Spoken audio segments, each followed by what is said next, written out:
I'm Matt Woods from Total Clean Equipment Company. Today I'm going to explain a couple of things about how to properly adjust a squeegee on your floor scrubber. I'm also going to talk a little bit about what the different types of squeegee blades are available and what's the best squeegee blade to use for your floor scrubber. And lastly, I'm going to talk a little bit about when to properly adjust or rotate your squeegee blades. First, I'd like to talk to you a little bit about when the correct time to rotate your squeegee blades is. On a squeegee blade, on most floor scrubbers that are out there, you typically get about 200 hours of use out of a single squeegee blade. Now, on a squeegee blade, there are 4 wear edges that you're going to be using. There is the inside edge, the outside edge, and then if you rotate it around, you have 2 more edges on the other side. And typically what you want to do is rotate your squeegee blade to a new edge at about every 50 hours. Now, secondly, I'd like to talk to you a little bit about what type of squeegee blades are available for you to use on your floor scrubber. There's typically 2 types of squeegee blades that are most commonly used in floor scrubbers.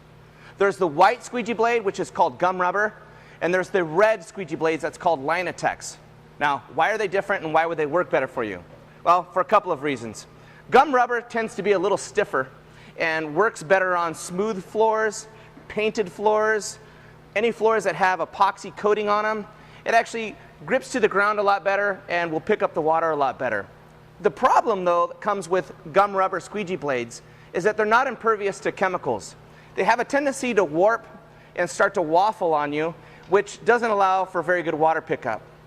Now, the Linatex squeegee blade isn't really that much more expensive than a gum rubber squeegee blade, but this squeegee blade is impervious to your chemicals and detergents and soaps that you would use. It doesn't have the tendency to give the waffling and the waving and continues to provide even pickup and good pickup throughout the life of its squeegee, the life of its use. So Linatex is probably about 90% of the squeegee blades that we sell in the industry, and more than likely is probably the better squeegee blade for you. Now I'm going to talk to you a little bit about how to properly adjust your squeegee blade on your floor scrubber. Remember, when you're cleaning a floor and putting water down, nobody cares what water you pick up, they only care what you leave behind.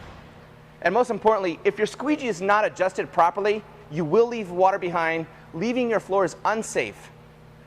Now I'd like to talk to you a little bit about the squeegee blade. The squeegee blade, when it's adjusted on the floor, should have even pressure from the middle of the squeegee all the way out to the end of the squeegee. That way it ensures that you have even water pickup from end to end on the squeegee. Now I'd like to show you a little bit about when this squeegee blade is on the machine, what is an incorrect way to adjust a squeegee and the correct way. The typical adjustment on a floor scrubber squeegee blade typically has 2 adjustments. Now the Nilfisk Advance Aggressor only has 1 adjustment, making it much easier for you. But what you want to adjust is you want to adjust tip to tip to make sure that the pressure is even down on the ground. The next thing that you want to adjust is the deflection that squeegee blade would have from front to back. With the Nilfisk Advance Aggressor, you'd basically be adjusting this knob up or down, doing it only 1 turn at a time to make sure that you know whether you're going up or lower down on the ground. More pressure is not necessarily better. What you'd like to have a nice bend in the squeegee so that the inside edge of the squeegee blade is actually scraping and cutting along the ground, leaving you with good water pickup. If the squeegee blade is down too far, you end up smashing the squeegee blade on the ground and you don't have a good crisp edge to scrape the water along the floor, allowing the vacuum to pick up all the water.